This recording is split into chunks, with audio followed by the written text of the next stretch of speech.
Hi guys, very warm welcome to all of you. आज की video में आपसे बात कर रहा हूँ मैं क्लास 11th का चैप्टर है बायोलॉजिकल क्लासिफिकेशन। ठीक है, ये चैप्टर 2 है, class 11th biological classification chapter 2। इसके बारे में आपसे मैं बात करूँगा। अब क्या क्या हम पढ़ेंगे इस चैप्टर में। पहले हम पढ़ेंगे कि जो बायोलॉजिकल क्लासिफिकेशन है ये है क्या और इसकी ज़रूरत क्यों पड़ी। ठीक है, पहले हम ये जानेंगे वाई। फिर हम पढ़ेंगे 2 किंगडम क्या है, 5 किंगडम क्लासिफिकेशन क्या है, और जो मुनहरा है इस 5 किंगडम का एक किंगडम मुनहरा है, इसके हम बेसिक्स पढ़ेंगे। एडवांस को हम आगे वाले वीडियोस में कवर करेंगे। चलिए स्टार्ट करते हैं इस वीडियो को। पहली चीज़ की बायोलॉजिकल क्लासिफिकेशन की हमको ज़रूरत क्यों ज़रूरत है। यार देखो, एग्जाम्पल के लिए जैसे ये सामने मैंने आपके ये पिक्चर जो है ये एक लाइब्रेरी की पिक्चर है। ठीक है, this is a picture of a library. अब मान लीजिए इस लाइब्रेरी में हज़ारों किताबें हैं। अब ये किताबें एक प्रॉपर एक ऑर्डर में सेट हैं। अगर मान लीजिए इनको सेट नहीं किया जाता, ऐसे ही बस रख दिया जाता, कहीं पर भी कुछ भी एक के ऊपर एक रख दी जाती, ऐसी रख दी जाती, बिल्कुल रैंडमली रख दी जाती, किसी ऑर्डर में नहीं रखी जाती, तो आपको अगर मैं बोलता कि ये यार ये फलानी किताब आपको ढूंढनी है, साइंस की इस राइटर की किताब आपको ढूंढनी है, तो आप ढूंढ ही नहीं पाते, सब मिक्स एंड मैच हो जाता। तो आपने क्या किया, लाइब्रेरी से हुआ क्या, हमने जो चीज़ें ऐसे ही रैंडमली थी उसको प्रॉपर हमने एक स्ट्रक्चर दिया है, उसको एक ऑर्डर दिया है, ताकि कोई भी इंसान जब लाइब्रेरी में जाता है उसको एक पर्टिकुलर किताब ढूंढनी है तो उसको पता है कि ये किताब इस पर्टिकुलर सेक्शन में है। अगर आपको साइंस की किताब ढूंढनी है, मान लीजिए ये साइंस का सेक्शन है, ये मान लीजिए साइंस का सेक्शन है, ये मान लीजिए हिस्ट्री का सेक्शन है। ठीक है, तो अगर आपको साइंस की किताब ढूंढनी है तो ऐसा नहीं कि आप ये पूरे इसमें भटकते रहेंगे, ऐसे ही फालतू आप टाइम पास करेंगे। आपको पता है कि साइंस की किताब है वो मुझे इस सेक्शन में मिलेगी, यहीं जाना है। तो इस लाइब्रेरी ये आपको क्या कर रही है, लाइब्रेरी ऑर्डर दे रही है, चीज़ों को एक ऑर्डर में रख रही है। और एग्जैक्टली आपको समझ में आ रहा है कि अगर हम साइंस की किताब की बात कर रहे हैं तो यानी कि हम इन किताबों की बात कर रहे हैं, जब हम हिस्ट्री किताबों की बात कर रहे हैं तो हम इन किताबों की बात कर रहे हैं। अब इसी तरीके से लाइब्रेरी ने क्या किया, जो क्योस है उसको एक ऑर्डर में कन्वर्ट कर दिया। अब इसको लाइब्रेरी वाले एग्जाम्पल को समझो लाइफ से। हमारी ये जो दुनिया है इसमें लाइफ है। ठीक है, ह्यूमंस के अंदर लाइफ है, जानवरों के अंदर लाइफ है, प्लांट्स के अंदर लाइफ है, बैक्टीरिया के अंदर लाइफ है। ठीक है, एल्गी जो होते हैं उनके अंदर लाइफ है, जो फंजाई है उनके अंदर लाइफ है। तो इतनी बड़ी लाइफ है। कुछ लाइफ तो आपको दिखाई देती है आंखों से, प्लांट्स, एनिमल्स, ह्यूमंस, लेकिन बहुत सारी लाइफ आपको दिखाई नहीं देती। बैक्टीरिया है, आपको नहीं दिखाई देते। बहुत सारे माइक्रोस्कोपिक ऐसी चीज़ें हैं जो आपको नहीं दिखाई देती, बट उनके अंदर लाइफ होती है। तो अब इतनी सारी जो चीज़ें हैं, इतनी बड़ी लाइफ है, उसको भी ऑर्डर में लगाना ज़रूरी है ताकि आप समझ पाएं कि आप किसकी बात कर रहे हैं। जब हम प्लांट्स की बात कर रहे हैं तो उनको पता है यार एक स्ट्रक्चर में लगा हुआ है। हम अगर जब बैक्टीरिया की बात कर रहे हैं तो उनको पता है कि हम बैक्टीरिया की बात कर रहे हैं, ये एक ऑर्डर इसका ये रहा। अगर हम फंजाई की बात करें तो हम फंजाई हमारा ये रहा, इसका एक सिस्टम ये है। तो इससे क्या हुआ, लाइफ को हमको ऑर्डर देना। जैसे भी हमने लाइब्रेरी में क्या करा है, हमने किताबों को एक प्रॉपर ऑर्डर में लगाया है, एक स्ट्रक्चर में लगाया है। वैसे ही जब आपको लाइफ को भी स्ट्रक्चर में लगाना जरूरी है ताकि हमें समझ में आए कि हम किसके बारे में बात कर रहे हैं। जब साइंटिस्ट एक दूसरे से जब अपनी बातें करते हैं या अपनी कोई रिसर्च शेयर करते हैं, उनको एक प्रॉपर एक तरीका फॉलो करना पड़ता है ताकि समझ में आए कि किसके बारे में बात हो रही है। तो समझने में आसानी रहती है, उनके आपस में रिलेशनशिप्स बनाने में आसानी रहती है, उनके ऊपर रिसर्च करने में आसानी रहती है। तो इसीलिए हमें क्लासीफाई करना ज़रूरी है ताकि ये जो क्योटिक सा लग रही है, जो दुनिया आपको क्योटिक सी लगती है, उसमें एक ऑर्डर आए। ऑर्डर लाना बहुत ज़रूरी है, स्ट्रक्चर लाना बहुत ज़रूरी है। ठीक है, इसीलिए हमने बायोलॉजिकल क्लासिफिकेशन करते हैं, इसीलिए हमने बायोलॉजिकल क्लासिफिकेशन किया, क्योंकि ये बहुत इंपॉर्टेंट है। हमने कैसे किया ये सेकेंडरी है, पहला सवाल ये है कि क्यों किया, ज़रूरत क्या थी उसे करने की। क्योंकि जब किसी चीज़ की ज़रूरत आपको पता होगी क्यों करना है, तभी तो आप आगे जाके करोगे। आपने बोला कि मुझे बॉम्बे से दिल्ली जाना है, जाना कैसे है ये सेकेंडरी है, कि बाइक से जाना है, कार से जाना है, एरोप्लेन से जाना है। पहला सवाल ये जाना क्यों है। इसीलिए जब भी आप, स्पेशली जब आप साइंस की फील्ड्स पढ़ते हैं, तो मैं बोलूँगा वाई पहले करा करो। वाई, हम ये क्यों कर रहे हैं, हम ये क्यों पढ़ रहे हैं, फिर आएगा कि हमें कैसे करना है। ठीक है, ये पहला था। अब हुआ क्या, अब देखो ऐसा नहीं है कि आज की दुनिया में ही लोग सोच रहे हैं बैठ के कि हमें ये क्लासिफिकेशन करना है। इंसान हमेशा से क्यूरियस रहा है, हमेशा से, हजारों साल पहले। अब तो तब भी सोचता था आदमी कि यार ये जो दुनिया है ये कैसे हो रही है, कैसे इसको डिवाइड करें हम, कैसे इसको हम क्लासीफाई करें कैटेगरीज में। तो ऐसे ही एक ग्रीस में एक फिलोसफर थे, इनका नाम था एरिस्टोटल। तो इन्होंने सबसे पहले इस चीज़ के बारे में ठीक से एक स्ट्रक्चर्ड तरीके से सोचना स्टार्ट किया। तो उन्होंने देखा कि यार अच्छा उस टाइम में माइक्रोस्कोप तो था नहीं, तो माइक्रोस्कोप था नहीं तो बैक्टीरिया वगैरह के बारे में मालूम ही नहीं था कि बैक्टीरिया ऐसी कोई चीज़ होती भी है, नहीं मालूम था। तो जो दिखता था आंखों से उसके बारे में बातें करते थे। आंखों से क्या दिखता है, आंखों से इनको दो चीज़ें दिखाई दी, या तो प्लांट्स हैं या एनिमल्स हैं। तो इन्होंने जो लिविंग बीन्स हैं उनको दो कैटेगरी में डिवाइड कर दिया। जितनी भी लाइफ है इन्होंने उसको दो कैटेगरी में डिवाइड किया। पहली कैटेगरी प्लांट्स की, दूसरी कैटेगरी एनिमल्स की। ठीक है, अब प्लांट्स को भी इन्होंने देखा कि यार प्लांट्स में भी अलग अलग तरीके के प्लांट्स हैं, सारे प्लांट्स तो एक जैसे नहीं है, कोई लंबे हैं कोई छोटे हैं। तो उसको भी इन्होंने फर्दर डिवाइड किया। प्लांट्स को कैसे डिवाइड किया, प्लांट्स में ट्रीज, ये जैसे ट्री है, ये बड़ा सा पेड़ होता है। दूसरा श्रब्स क्या होते हैं, जैसे झाड़ियाँ होती हैं ना, आपने देखी हैं ये झाड़ियाँ, इसको श्रब्स बोलते हैं। हर्ब्स क्या होते हैं, जैसे ये जड़ी बूटियाँ टाइप की होती हैं, छोटे छोटे से पेड़ होते हैं। ठीक है, छोटे छोटे से प्लांट्स हैं, इनको हर्ब्स बोलते हैं। ठीक है, तो ट्री सबसे बड़े होते हैं, उससे छोटे श्रब्स हैं, फिर उससे सबसे छोटे आपके हर्ब्स हैं। ज़्यादातर जो मेडिसिन वगैरह बनती हैं उसमें हर्ब्स का काफ़ी यूज़ होता है। तो इन्होंने प्लांट को भी इस तरह से फर्दर कैटेगराइज कर दिया।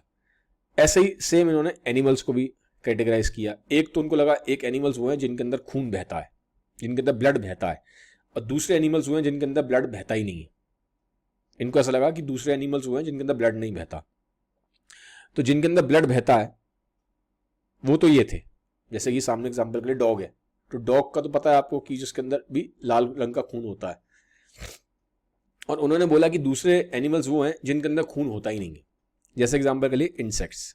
तो इन्होंने दो कैटेगरी में डिवाइड कर दिया, एक वो जानवर है जिनके अंदर खून बहता है, एक वो जानवर है जिनके अंदर खून होता ही नहीं है। अब देखो सच्चाई क्या है, ऐसा नहीं है कि इंसेक्ट्स के अंदर खून होता नहीं है, ठीक है, लेकिन उनके अंदर लाल रंग का खून नहीं होता है, क्योंकि ऐसे इंसेक्ट्स में हीमोग्लोबिन नहीं होता। तो उनका खून जो है उनका लाल रंग का नहीं होता, थोड़ा ट्रांसपेरेंट सा होता है, थोड़ा पेल सा होता है। ठीक है, अब क्योंकि ट्रांसपेरेंट लगता है, थोड़ा पेल लगता है, लाल नहीं लगता, तो इनको लगा होता ही नहीं है। लेकिन अब मॉडर्न साइंस जानती है कि उनके अंदर भी है, लेकिन ऐसे रेड नहीं है क्योंकि उनके अंदर हीमोग्लोबिन नहीं है। ठीक है, तो लेकिन उस टाइम की जो उनकी अंडरस्टैंडिंग थी उस तरीके से उन्होंने करा कि भाई एनिमल्स को भी दो कैटेगरी में डिवाइड कर देता हूं, एक में जिनके अंदर लाल रंग का खून है, बाकियों में खून है ही नहीं। लेकिन जैसा मैंने बताया, अब हम जानते हैं मॉडर्न साइंस के हिसाब से कि इंसेक्ट में भी ऐसा नहीं, खून नहीं है, खून है, बट क्योंकि वो लाल रंग का नहीं है तो उनको इस तरह से गलतफहमी हो गई। लेकिन अपने टाइम के हिसाब से इन्होंने अपना ठीक काम किया। भाई जिस टाइम के हिसाब से जो साइंटिफिक आपके पास इंफॉर्मेशन है, जो आपके पास इक्विपमेंट्स हैं, मशीन्स हैं, उसके हिसाब से ही आदमी करेगा। और साइंस लगातार डेवलप होती जाती है। आज जो चीज़ें हमें बहुत एडवांस लग रही हैं, आज से 500 साल 1000 साल जब बाद ह्यूमंस देखेंगे तो लगेगा यार ये तो कुछ नहीं है, अब तो हम बहुत एडवांस हो गए। तो ऐसे ही होता है। तो अब ये था, ठीक है, लेकिन अब इनके उसमें भी कमियां थी। कमी क्या थी, एक तो जो चीज़ें हमें दिखाई नहीं दे रही हैं उसको उन्होंने कहीं कैटेगराइज ही नहीं किया, जैसे कि बैक्टीरिया। अब बैक्टीरिया में लाइफ होती है, बैक्टीरिया हैज़ लाइफ, लेकिन इन्होंने बैक्टीरिया को तो कोई कैटेगरी दी नहीं। एक प्रॉब्लम ये थी। फिर कुछ कैटेगराइजेशन ठीक नहीं किया, जैसे कि एग्जांपल के लिए वेल है, वेल होती है, वेल को ये मानते थे फिश, लेकिन वेल फिश नहीं है, वेल मैमल है। ठीक है, तो इन्होंने कुछ गलतियां करी, तो कुछ एक तो कमियां थी। अब जो कमियां इनके अंदर थी उसको आगे जो साइंटिस्ट है उन्होंने ठीक किया। अब फिर कौन आए, स्टार्टिंग हमने एरिस्टोटल से करी है, ठीक है, अब हम आगे बढ़ते हैं। फिर आए जो साइंटिस्ट, उनका नाम था कार्ल लीनियस। ये साइंटिस्ट है, इनका नाम है कार्ल लीनियस। इन्होंने लाइफ को दो उसमें डिवाइड कर दिया, 2 किंगडम में, 2 किंगडम बना दिए, प्लांट और एनिमल। अब आप कहेंगे कि यार ये प्लांट है और एनिमल लिया, ये तो उन्होंने भी किया था एरिस्टोटल ने, इसमें नया क्या कर दिया उन्होंने? भाई नया क्या किया, वो तो पहले भी उन्होंने भी यही किया था। इन्होंने नया ये किया कि इन्होंने बैक्टीरिया को भी कंसिडर कर लिया। एरिस्टोटल ने बैक्टीरिया के बारे में नहीं सोचा था, इन्होंने बैक्टीरिया के बारे में सोच लिया, क्योंकि मैंने बोला ना कि साइंस है, एडवांस हो गई है, इक्विपमेंट्स आ गए हैं, माइक्रोस्कोप आ गए, तो मालूम पड़ा कि भैया ऐसा नहीं है कि खाली प्लांट और एनिमल ही है, चीज़ें जो हमें दिखाई नहीं दे रही हैं वो भी एग्जिस्ट कर रही हैं। ठीक है, तो उनको ये बात समझ में आई। अब हुआ क्या, जब बैक्टीरिया देखा तो इनको लगा बैक्टीरिया को भी कहीं ना कहीं मुझे किसी कैटेगरी में डालना पड़ेगा, तो उन्होंने बैक्टीरिया को प्लांट की कैटेगरी में डाल दिया।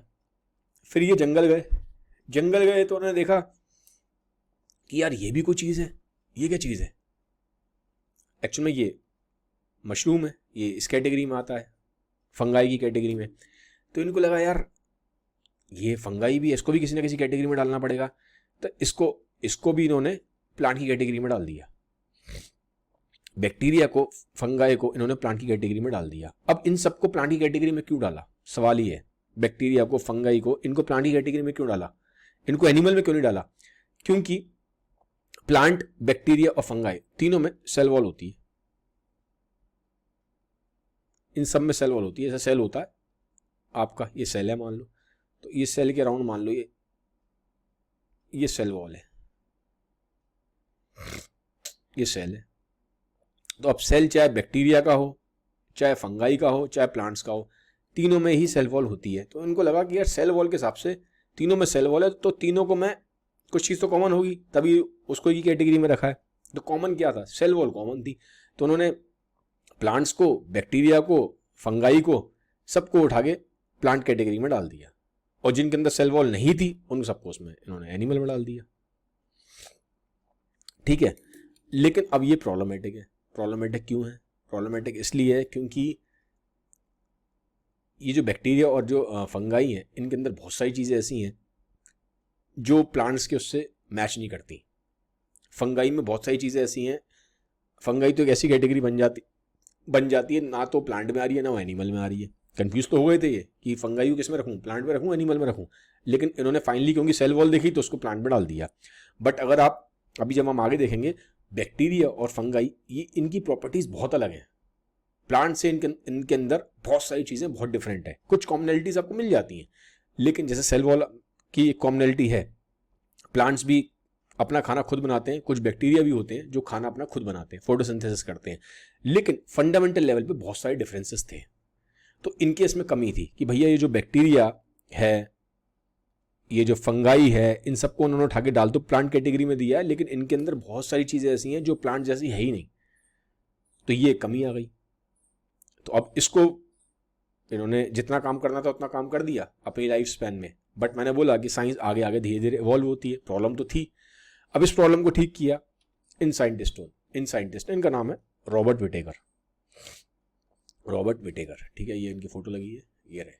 ठीक है, अब इन्होंने इनकी जो प्रॉब्लम थी पीछे, जो कार्ल लिनियस की, इस प्रॉब्लम को सॉल्व किया। इन्होंने बोला कि यार ये जो बैक्टीरिया है, ठीक है, और ये जो फंगाई है, ठीक है, जैसे ये मशरूम, वही मैंने पिक्चर लगा दी है, ये मशरूम, तो इन्होंने बोला यार ये इनको हम प्लांट पे रख नहीं सकते। प्लांट पे कैसे रख दें इनको? आप देखो ना, आप खुद सोचो ये कैसा लग रहा है और प्लांट कैसा लग रहा है। ये प्लांट कैटेगरी है, ये प्लांट्स की कैटेगरी है, और ये मशरूम है, ये फंगाई की कैटेगरी है। ये लग ही नहीं रहा है प्लांट जैसा, तो उसको कैसे रख दें एक ही कैटेगरी में?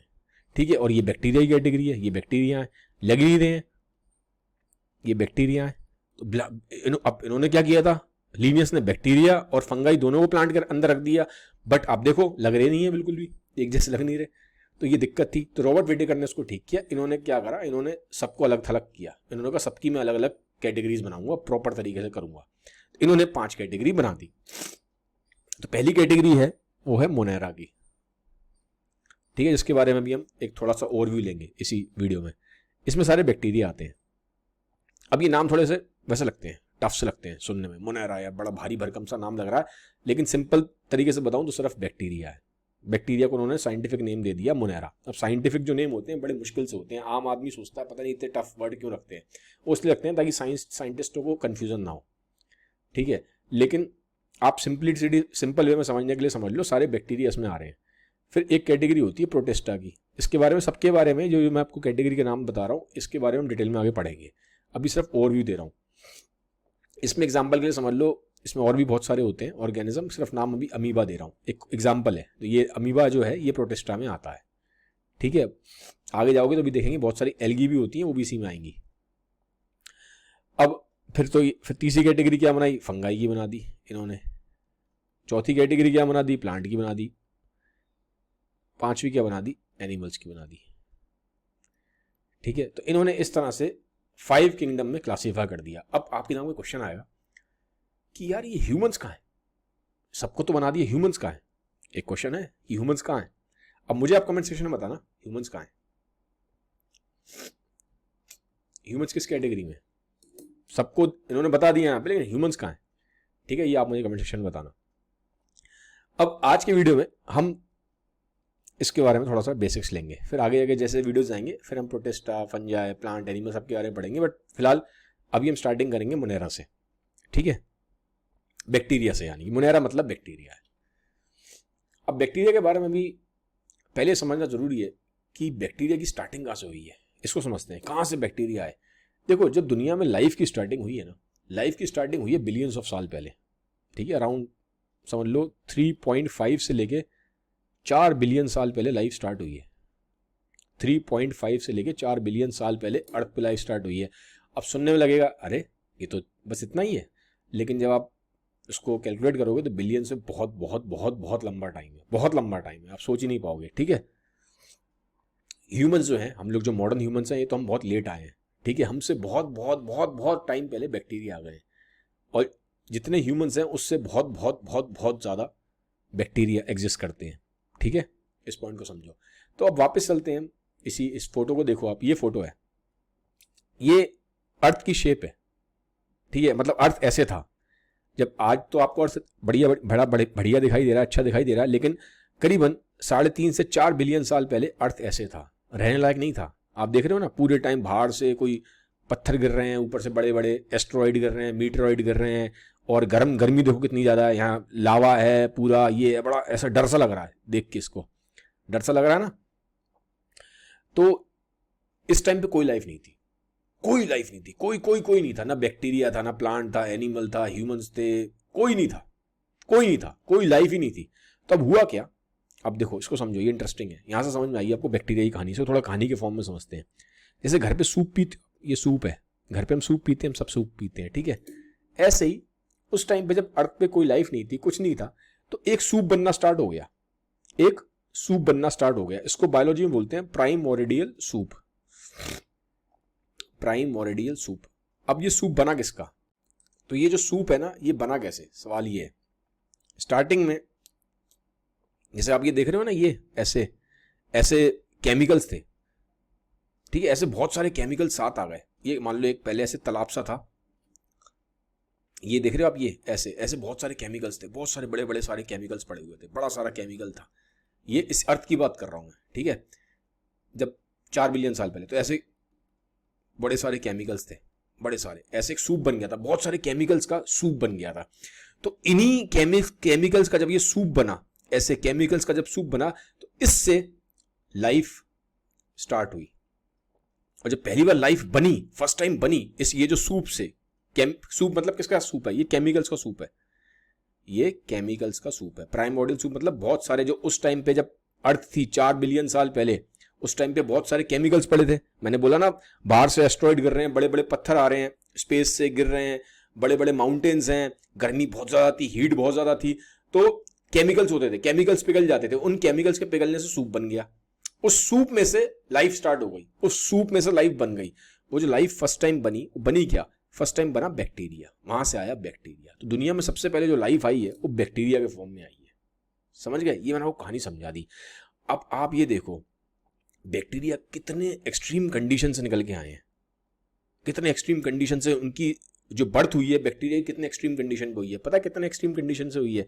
इस टाइम पे ये जो इस टाइम पे इनका बर्थ हुआ है, बैक्टीरिया का बर्थ यहां पे हुआ है इस टाइम पीरियड में, 4 बिलियन साल पहले। स्टार्टिंग, लाइफ की स्टार्टिंग अर्थ पे बैक्टीरिया से हुई है, बैक्टीरिया सबसे पहले आया। इस टाइम पे हवा में ऑक्सीजन नहीं थी। आज तो हमें पता है कि हम बिना ऑक्सीजन के मर जाएंगे, लेकिन उस टाइम पे जब बैक्टीरिया आए थे, ऑक्सीजन थी नहीं, बिल्कुल ऑक्सीजन नहीं थी। अब फिर आप सोचेंगे ऑक्सीजन आई कैसे? ये जो बैक्टीरिया बने थे ना, स्टार्टिंग में जो बैक्टीरिया ने बर्थ लिया, इनका जन्म हुआ, इन्हीं बैक्टीरिया ने ऑक्सीजन बनाई कैसे? ये जो बैक्टीरिया थे ना, इनके अंदर एक कैपेबिलिटी थी, इनके अंदर एक कैपेबिलिटी थी फोटोसिंथेसिस की। फोटोसिंथेसिस आपको पता है, ठीक है। सन जो था, सन तो था उस टाइम पे भी, ठीक है। सन की जो लाइट है, सन की जब लाइट से हम फूड बना लेते हैं, हम तो नहीं, खैर प्लांट्स बनाते हैं। सन की लाइट से जब फूड बनता है, इसी को फोटोसिंथेसिस बोलते हैं। सन की जो लाइट होती है, सन की लाइट से हमें पता है प्लांट्स अपना फूड बना लेते हैं। ठीक है, ये जो बैक्टीरिया थे ना, ये भी सन की लाइट से अपना फूड बना लेते थे। सन की लाइट से ये भी अपना फूड बना लेते थे। तो इस पॉइंट को समझ लो, प्लांट्स ने फोटोसिंथेसिस तो बहुत बाद में शुरू करा है। प्लांट्स तो भी थे ही नहीं, पिक्चर में ही नहीं है प्लांट्स तो बहुत बहुत बहुत लंबे टाइम बाद आएंगे। प्लांट्स से बहुत साल पहले, बिलियंस ऑफ ईयर्स पहले बैक्टीरिया ने फोटोसिंथेसिस स्टार्ट किया था। इन्होंने सनलाइट से फूड बनाना स्टार्ट किया। और जब फोटोसिंथेसिस होता है तो आपको पता है जो बाय प्रोडक्ट क्या निकलता है, ऑक्सीजन निकलती है। ठीक है, तो स्टार्टिंग में तो जो ऑक्सीजन थी वो इतनी ज्यादा बनती थी कि जितना भी समुंदर था, जितने भी पहाड़ थे, वो सब ऑक्सीजन को एब्जॉर्ब कर लेते थे। ठीक है, लेकिन क्या होता है, धीरे धीरे अब जो पानी है, जो रॉक्स हैं, ये सब भी सैचुरेट हो गई। अब जो ऑक्सीजन थी वो फिर एटमॉस्फेयर पे आना स्टार्ट हो गई। पहले ऑक्सीजन बनी, बहुत सारी ऑक्सीजन बनी, लेकिन वो सारी की सारी एब्जॉर्ब कर ली गई। लेकिन जब पानी भी सैचुरेट हो गया, अब कहाँ जाएगी ऑक्सीजन, फिर वो एटमॉस्फेयर में आना स्टार्ट हो गई। तो सिंपल से अगर ये समझ में नहीं आ रहा तो एक बात समझ लो आप, जो ऑक्सीजन है इसको ग्रेट ऑक्सीडेशन इवेंट बोला जाता है।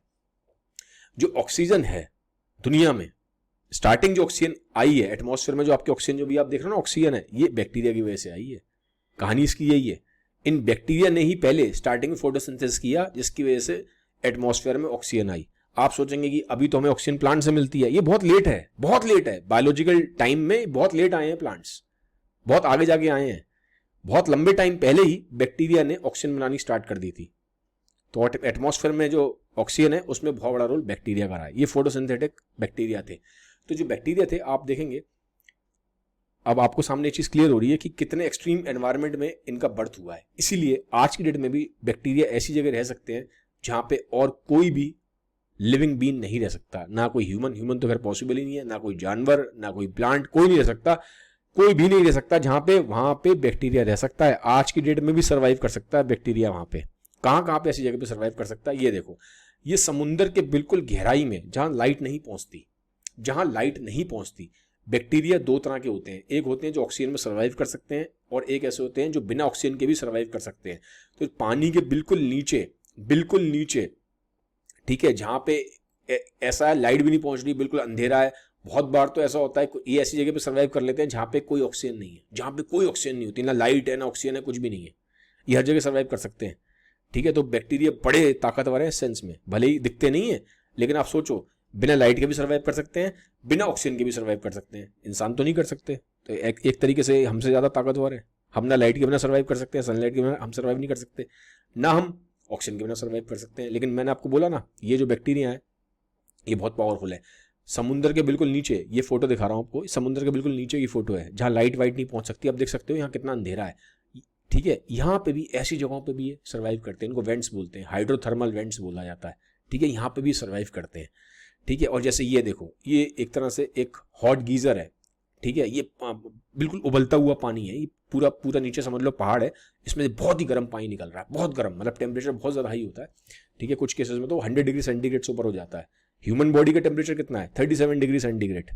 आपने देखा ना, जब गर्मी बढ़ती है 40-45 पहुंचता है टेम्परेचर, तो हमें लू लग जाती है, और बहुत ज़्यादा बढ़ जाए तो आदमी की डेथ भी हो जाती है। तो हम तो सर्वाइव ही नहीं कर सकते।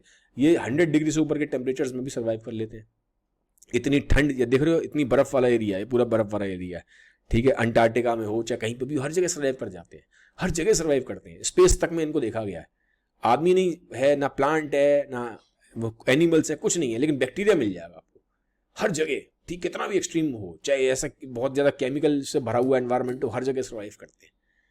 तो ये मैंने आपको इनकी पूरी कहानी सुनाई है, बैकग्राउंड बताया, तब आप थोड़ा बैक्टीरिया को समझ पाएंगे। बायोलॉजी को कहानी की तरह समझिए। अब थोड़ा सा हम देखते हैं कि इनका न्यूट्रिशन क्या है। ये भी हम ओवरव्यू ले रहे हैं, अगले वीडियो में हम डेप्थ में जाएंगे। ठीक है, कि इनकी कैटेगरीज किस तरह से है, आर्क बैक्टीरिया है, यू बैक्टीरिया, ये सब आगे देखेंगे।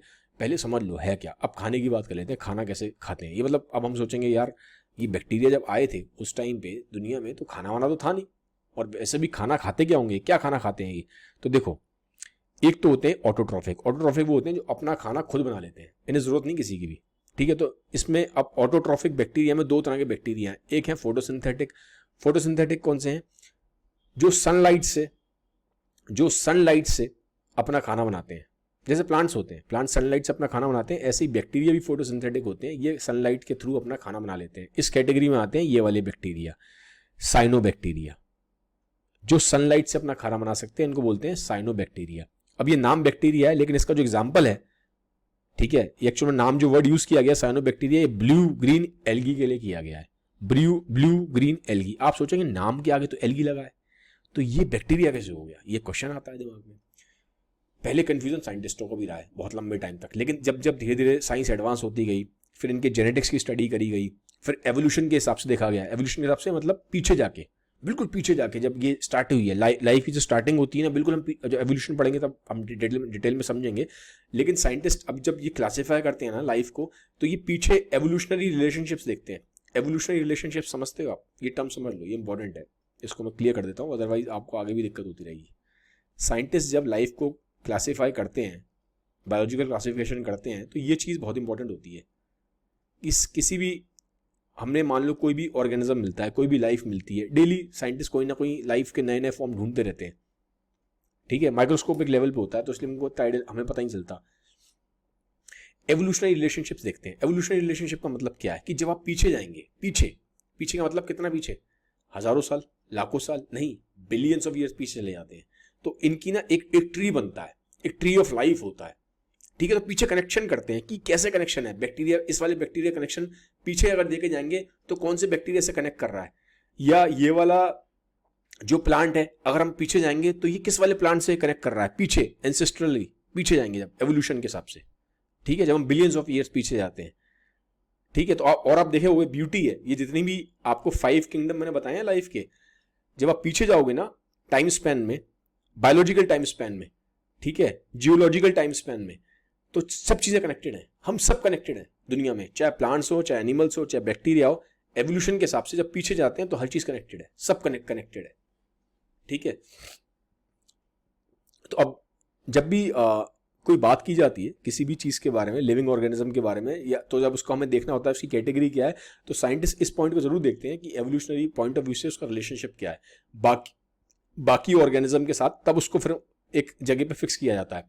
तो अब ये मैं आपको क्यों बता रहा हूँ, ये जो साइनोबैक्टीरिया था, ब्लू ग्रीन एल्गी, इसको वैसे तो एल्गी बोलते हैं, साइंटिस्टों को कंफ्यूजन था कि ये तो है तो एल्गी, तो इसको फिर बैक्टीरिया की कैटेगरी में क्यों रखें, क्योंकि एवोल्यूशनरी जब हम पीछे जा रहे हैं तो हम देख रहे हैं ये वाला जो एल्गी है, इसके अंदर जो चीजें हैं, इसके जो कैरेक्टरिस्टिक्स हैं, वो एल्गी से नहीं मिल रहे, बैक्टीरिया से ज्यादा मैच कर रहे हैं। ब्लू ग्रीन एल्गी का जो जेनेटिक मटीरियल है, जेनेटिक मटीरियल बैक्टीरिया से ज्यादा मैच कर रहा है। इसका जो स्ट्रक्चर है, इसके अंदर बहुत चीजें ऐसी हैं जो बैक्टीरिया से ज्यादा मैच कर रही हैं, ठीक है। तो ये फिर मालूम पड़ा कि यार ये तो साइनोबैक्टीरिया है, ठीक है। अब जैसे क्या होता है, एग्जांपल बताता हूँ, मान लो ये बैक्टीरिया है, ठीक है, ये मैं सिंपल सा बना रहा हूँ। बैक्टीरिया के अंदर क्या होता है, ये जो डीएनए होता है ना, ऐसे पड़ा होता है, बैक्टीरिया के अंदर डीएनए ऐसे पड़ा होता है, इसके अंदर प्रॉपर कोई न्यूक्लियस नहीं होता। ये जो न्यूक्लियस है, मान लो ये न्यूक्लियस है, तो बैक्टीरिया में न्यूक्लियस होगा ही नहीं, ये होगा ही नहीं, ये होता ही नहीं है, ये होता ही नहीं है, ये न्यूक्लियस होता ही नहीं है। जैसे इंसानों में ना न्यूक्लियस होता है, जैसे मान लो ये इंसान का सेल है, ठीक है, ये मान लो ह्यूमन सेल है, ये ह्यूमन सेल है, ठीक है।